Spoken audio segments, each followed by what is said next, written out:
안녕하세요 여러분, 세나입니다.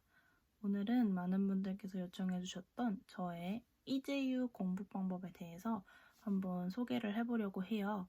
먼저 공부 방법을 듣기 전에 저의 이재유 성적부터 봐야겠죠? 네, 이렇게 성적표를 가지고 왔는데요. 제가 보여드릴 성적표는 일단 11월, 그러니까 제가 고등학교 2학년 때 처음으로 봤던 이재유 성적표고요. 그 다음에 6월, 그리고 11월 이렇게 세 가지를 보여드릴 거예요. 먼저 저의 11월 점수를 보겠습니다. 259점이었습니다. 일본어가. 왜 이렇게 못 봤냐면 제가 이때 N3와 N2 사이를 방황을 하고 있었고요. 그 다음에 뭐 N1은 뭐 손에 대지도 못했고 일본어를 굉장히 못했어요. 네. 제가 이때부터 종합 과목을 시작했거든요. 10월, 11월 사이부터 종합 과목 공부를 시작했기 때문에 너무 노베이스로 시험을 보는 건 의미가 없다는 판단하에 이제 일본어만 신청을 해서 일본어만 봤었습니다. 그러면 사실 여러분들이 가장 궁금해 하셨을 것 같은 6월 성적표를 공개해야 되는데 원본 성적표가 안 보여요. 그래서 그냥 사진으로 대체하겠습니다. 여기 첨부하도록 하겠습니다. 네, 보시면 종합과목 점수도 굉장히 처참하고요. 일본어도 굉장히 처참하네요. 제가 이때 왜 일본어를 잘 못 봤냐면 청해청독해는 만점이잖아요. 그러니까 제가 청해청독해는 어떻게 공부하는지 방법을 알았는데 독해는 어떻게 공부를 해야 되는지 갈피를 하나도 못 잡고 있는 상태였어요. 그렇기 때문에 독해가 많이 부족한 상태로 어쩔 수 없이 시험을 봤고, 그리고 종합과목은 제가 종합과목을 너무 늦게 시작했기 때문에 많이 공부를 못한 상태에서 시험을 봤죠. 그렇기 때문에 좀 많이 못 본 것 같아요. 그래서 많이 후회를 했던 그런 시험이었습니다. 마지막으로 이제 제가 대학을 붙게 도와준 저의 11월 성적표는 제가 일단 일본어는 만점을 받았습니다. 근데 제가 종합 과목은 공개하지 않을 거예요. 왜냐면 너무너무 못 봤기 때문에 종합 과목은 공개하지 않고 있습니다. 죄송합니다. 몇 점이냐고 많이들 물어보시는데 정확하게 말씀드릴 수 있는 건 절대 이 점수로는 메이지를 못 갑니다. 이것만 말씀드릴게요. 절대 이 제 종가 점수로는 메이지고 뭐고 그냥 아무 대학도 못 가는 점수예요. 상상은 여러분에게 맡기겠습니다. 그러면 이제 저의 공부 방법에 대해서 한번 소개를 해보도록 할게요. 말씀드렸다시피 저는 독해가 가장 문제인 학생이었어요. 그렇기 때문에 먼저 제가 공부했던 이재유 일본어의 독해 방법부터 설명을 해보도록 하겠습니다. 먼저 설명하기에 앞서서 이 방법들은 지극히 저의 주관적인 생각이고, 그리고 저와 문제점이 비슷한 분들이 보셔야 도움이 많이 될 거라고 생각해요. 일단 저의 문제점이 뭐였냐면 첫 번째는 단어 부족이었고요. 두 번째는 차분하게 지문을 읽지 못하는 거였어요. 첫 번째인 단어 부족 문제는 사실 해결법이 너무 간단하지 않나요? 그냥 단어를 더 외우면 돼요. 오히려 얘는 쉬웠어요. 아, 단어량이 부족하니까 단어를 모르는구나. 너무 단순하잖아요. 그래서 단어 외우는 양을 많이 늘렸었죠. 근데 이게 문제점이 뭐냐면 단어 부족한 학생분들의 가장 큰 실수가 의지만 너무 앞서서 막 여러 가지 단어장 사고 나중에 의지가 떨어져서 공부를 하나도 안 하게 되는 그런 악순환이 생기는 경우가 되게 많았어요. 학생분들을 보면. 그래서 제가 어떻게 했냐면 우선 학원에서 단어를 내주잖아요. 그러면 그 학원에서 내주는 단어 시험이나 단어를 정말 만점 받을 정도로 확실하게 해가요. 그러니까 학원 단어에 먼저 익숙해지는 거예요. 그러면은 만약에 학원 단어를 어느 정도 익숙해지고 또 내가 이제는 좀 적응해서 잘하는 것 같다라는 생각이 들 때 그때 시중 문제집까지 추가적으로 푸는 거예요. 학원 단어가 안 된 상태로 의지만 앞서서 막 단어장 이것저것 사고 뭐 여러 가지 단어책 구매해서 막 외우려고 하고 이러면 정말 쓸모가 하나도 없어요. 일단 학원 단어에 익숙해진 후에 시중에 단어장을 구매하셔서 단어량을 천천히 늘리는 게 중요해요. 의지만 너무 앞선 나머지 책만 쫙 사놓고 하나도 안 하는 건 정말 저도 미리 해봤지만 쓸데없는 과소비와 의지 부족만 나올 뿐이라서 저는 학원 단어 먼저 하고 그 다음에 여유가 되면 시중 단어까지 해서 완전 단어 양을 쫙 늘리는 거를 추천드리고 있어요. 그 단어가 약하신 분들 중에 뭐 단어를 많이 못 외우겠어요. 뭐 단어 양이 너무 많은데 이거 어떻게 외우셨나요? 하는 질문도 에스크에 정말 많았는데요. 이게 그러니까 안 하던 걸 하려니까 너무 많게 느껴지는 거잖아요. 그러니까 일단은 학원에서 내주는 것만이라도 착실하게 해가자라는 마음으로 좀 인내심을 가지시고 천천히 단어 양을 늘리시면 나중에는 훨씬 많이 외우실 수 있을 거라고 생각해요. 네, 저의 두 번째 문제점이었던 차분하게 못 읽는 문제점은 제가 생각하기에 나는 왜 독해 지문을 차분하게 못 읽을까? 라고 저한테 물어봤을 때 제 자신한테 모르니까 못 읽지 라고 처음에 답했어요, 제가. 글을 모르니까 글이 재미가 없고 뭐 뜻도 모르는데 어떻게 읽어? 약간 이렇더라고요, 제 자신이. 이해가 안 되니까 글이. 그래서 내가 차분하게 읽지를 못하는구나를 그때 처음 알았어요. 그래서 이게 글이 읽히기 시작하면 정말 재밌더라고요. 그러니까 안 읽히니까 재미도 없고 차분하게 못 읽는 거였어요, 제가. 그래서 저는 이것도 솔직히 단어 부족 문제와 약간 연관되는 그런 저의 문제죠. 네, 그래서 좀 단어를 많이 외워서 그리고 문법도 좀 차분차분 혼자 해가면서 좀 단어를 빨리빨리 읽고 또 문장이 바로바로 문법이 해석될 수 있게끔 공부를 많이 했던 것 같아요. 그리고 또 많은 분들이 질문 주셨던 게 독해 읽으실 때 뭐 지명이나 이름 같은 거 다 읽으시나요? 아니면은 뭐 지문 읽으실 때 바로바로 일본어로 해석하시나요? 아니면 일본어로 읽으시나요? 라는 질문이 정말 많았어요. 근데 우선 저는 지명이나 이름은 읽을 줄 몰라도 괜찮다고 생각해요. 지금 그게 중요한 게 아니라 딱 읽으면서 이건 이름이다. 이건 지명 이름이다. 이 정도만 알아도 이제 이 문제 푸는데 전혀 지장이 없고요. 그리고 한국어로 읽으세요. 한국어로 바로바로 해석이 될 수 있게끔 읽으시면 될 것 같아요. 제가 공부를 해보니까 솔직히 독해도 암기잖아요. 왜냐하면 본문을 읽고 이 본문 내용을 완벽하게 해석하고 외움과 동시에 이 내용을 그대로 문제에 적용을 해야 된단 말이에요.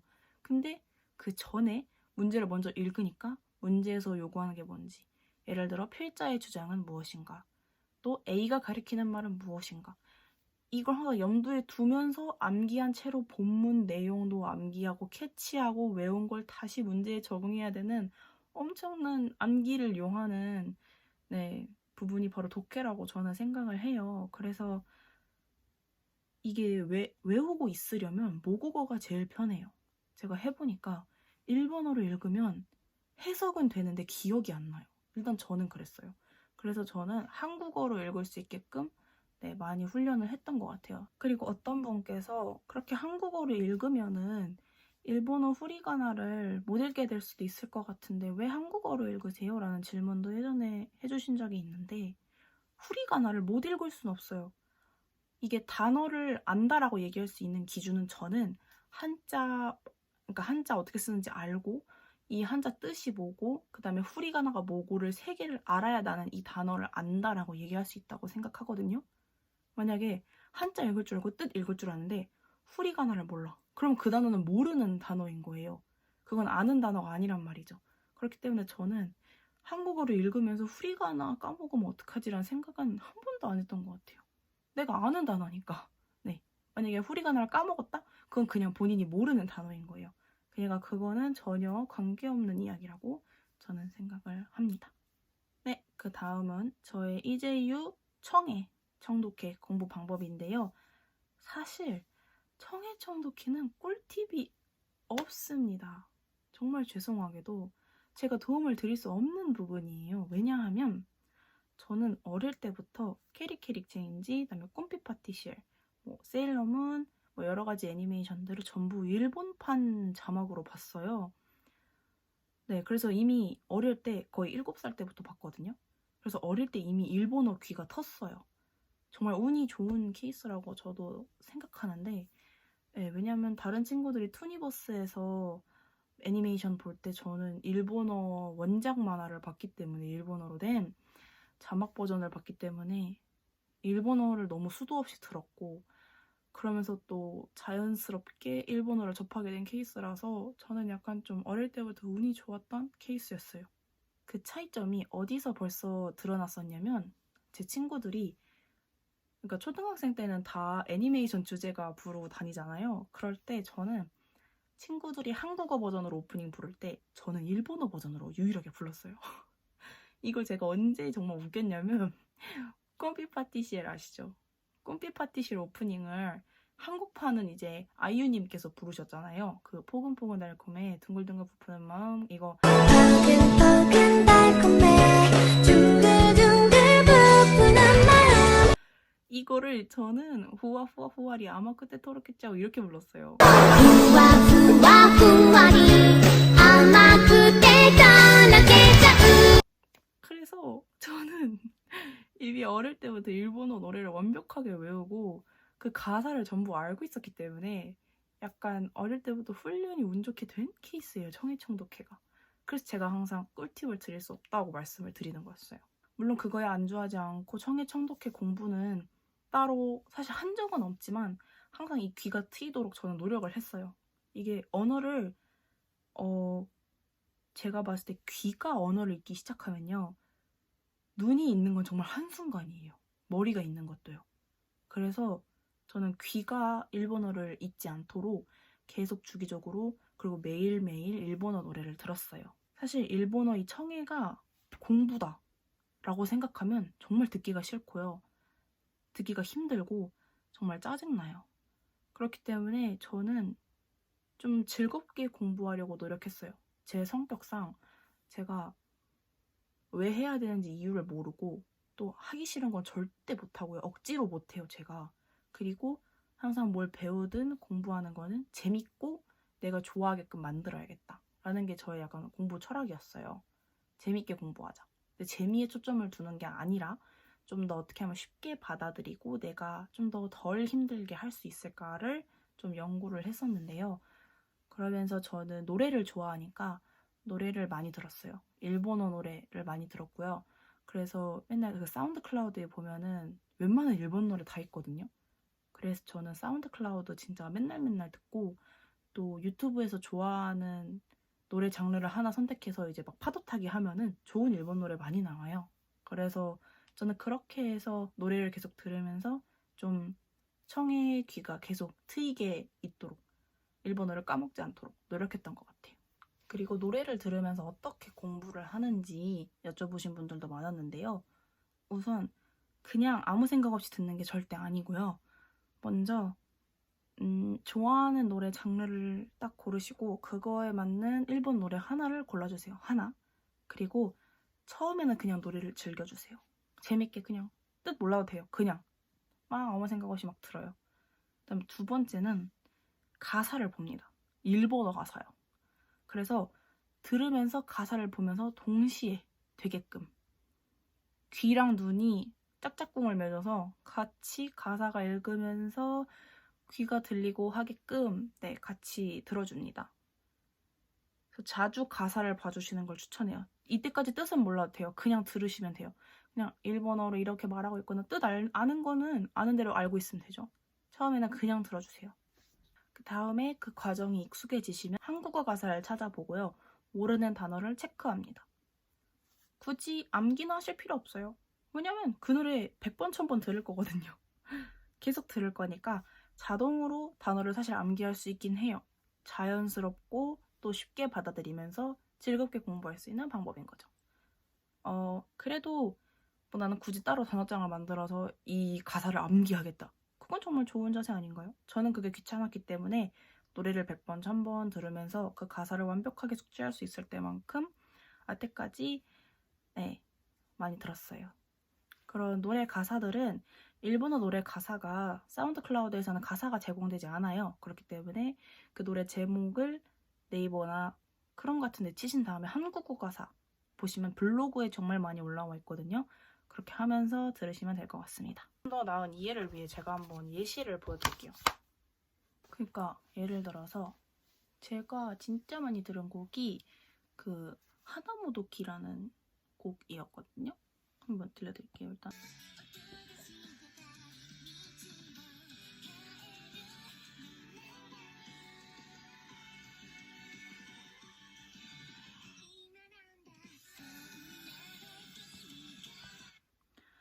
이렇게 딱 듣고 계속 즐기시다가 나중에는 가사와 함께 이제 보시는 거예요. 예를 들어 이렇게 가사가 나와 있죠.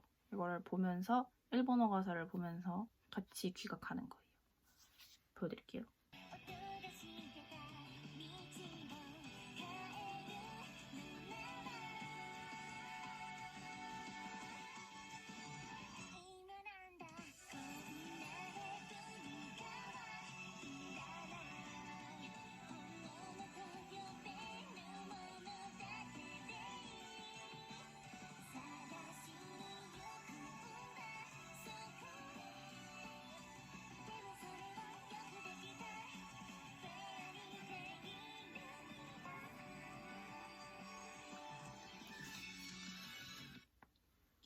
이런 식으로 같이 귀와 눈을 함께 해주신 다음에 한국어 가사를 보시는 거예요. 귀에서는 이만한다라고 하는데 나는 그걸 바로 이제 한자도 기억함과 동시에 지금이야 라고 바로 해석이 되게끔 해주시는 걸 추천합니다.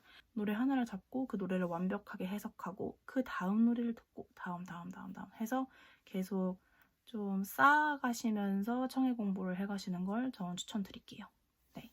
이렇게 해서 노래를 통해 외운 가사에서 나온 단어를 외웠을 경우에는 이게 독해 단어가 될 수도 있는 거예요. 그러니까 독해 단어도 외우고 청해, 청독해 단어도 외우고 하니까 일석이조죠.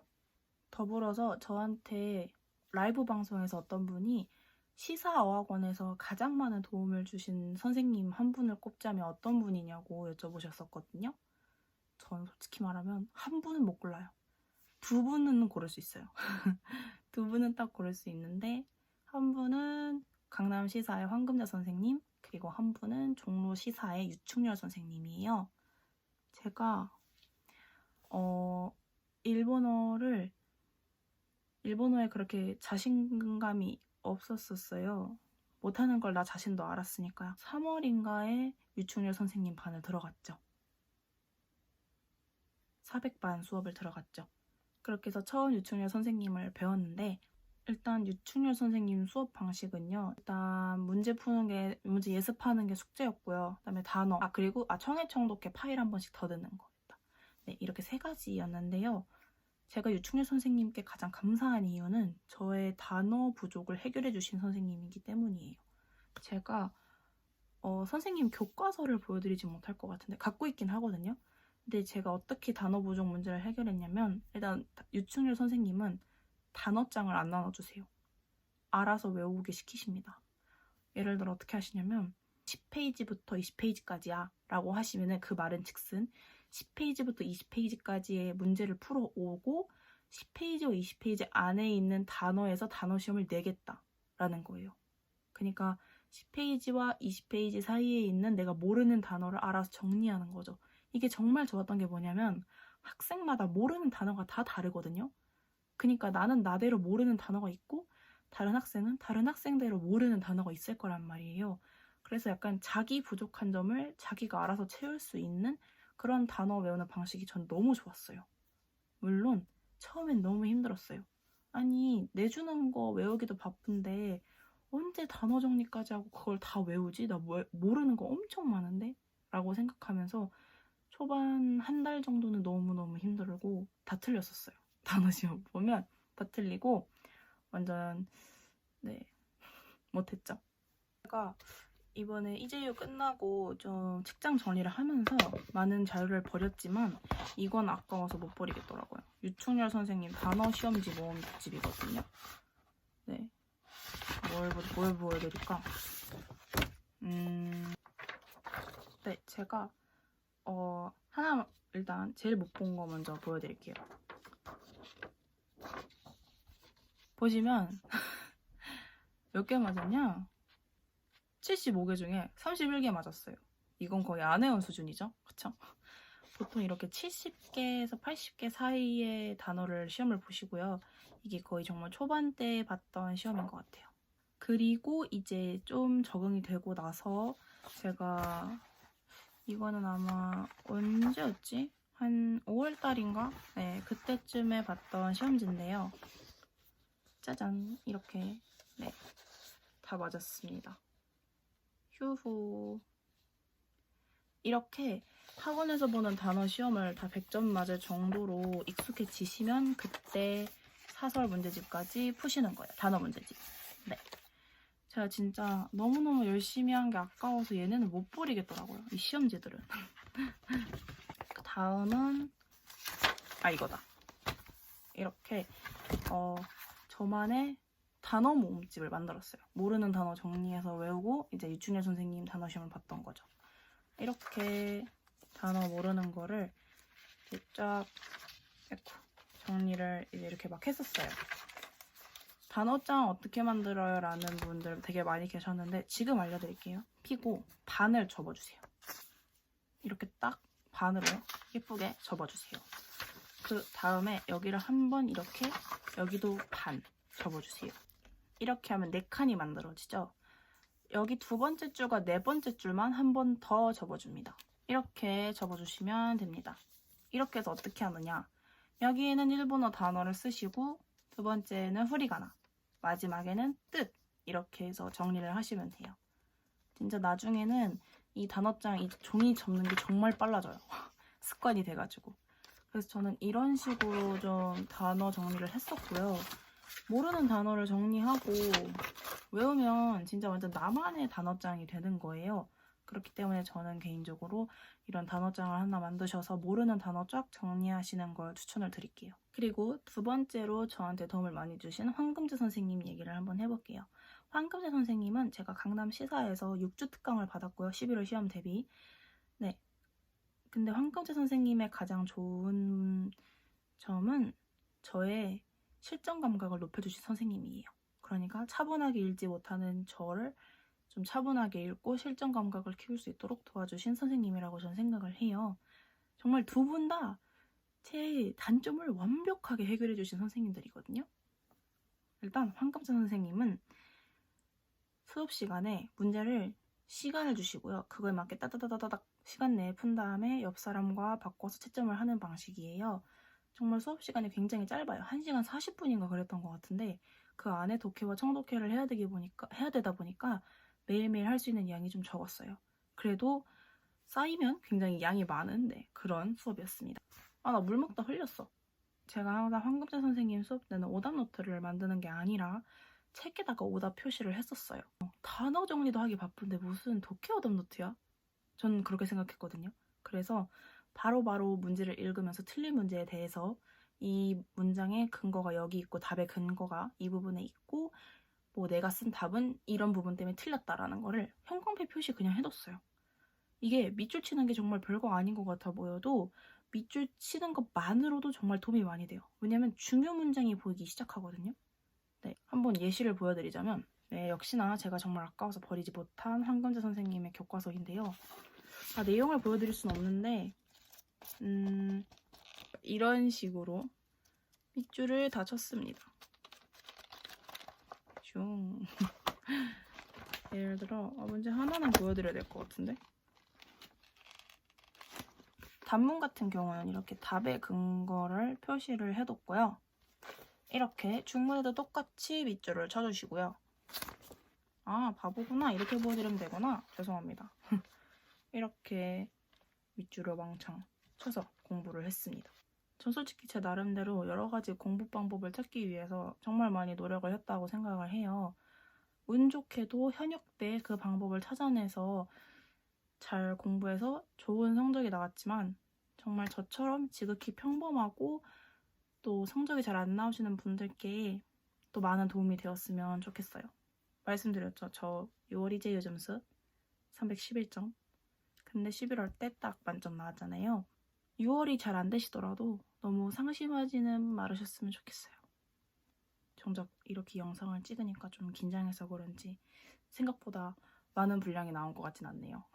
만약에 제가 좀 더 추가하고 싶은 말이나 내용이 있으면 추후 다른 Q&A 영상에서도 말할게요. 네, 저희 Q&A는 여러 분야로 나눠서 올라갈 예정이기 때문에 오늘 이재유 공부법에 관한 Q&A는 여기서 마치도록 하겠습니다. 마치기 전에 한마디만 좀 하자면 왜 감기 걸렸을 때 양약을 많이 먹잖아요. 근데 좀 더 몸에 오래오래 좋고 시간이 걸리긴 하지만 몸에 더 좋은 거는 사실 한약이잖아요. 근데 공부에 만약에 양약이 있다면 누구든 공부 1등하고 정말 잘했을 거예요. 근데 공부에는 양약이 없어요. 한약밖에 없거든요. 한약처럼 정말 오랜 시간 걸쳐서 노력을 해야만 그 성과가 나타나요. 공부에서는. 정말 아쉽지만. 그렇기 때문에 많은 분들께서 인내심을 가지시고 공부를 열심히 하시면 저는 정말 누구나 다 좋은 점수 받을 수 있을 거라고 생각을 해요. 저야말로 이제 6월에 대학을 다 떨어졌고 그거 끝나고 정말 정신없이 후기를 준비했거든요. 상심할 수 있는 시간이 많지가 않았어요. 그렇기 때문에 정신없이 다시 11월 이재유 준비하고 본고사 준비하면서 우울해할 시간이 정말 없었는데요. 딱 이렇게 끝나보고 생각해보니까 아 진짜 노력해서 천천히 내 노력이 빛을 발할 때까지 기다리는 방법밖에 없구나라는 생각이 딱 들더라고요. 제가 6월까지 했던 노력이 부족했던 이유는 저의 차분히 읽는 방법을 터득하지 못했기 때문이기 때문에 좀 더 그만큼 6월에서 11월 사이에 그 방법을 터득함으로써 저는 1년치의 딱 노력을 보상받은 거잖아요. 11월 이재유 때. 그렇기 때문에 6월에 점수 안 나왔다고 너무 상심하시지 마시고요. 6월에서 11월 사이에 물론 중간중간 본고사가 뭐 있긴 하지만 네. 너무 막 포기하시거나 네, 상심하시지는 않았으면 좋겠어요. 항상 하고 싶은 말이었습니다. 네, 그럼 진짜 오늘 영상은 여기까지 하고요. 다음 영상에서는 아마 본고사 후기, 면접 후기, 그리고 뭐 종합 과목에 대한 더 많은 얘기 그리고 오늘 영상에서 못다한 얘기도 하도록 할게요. 그러면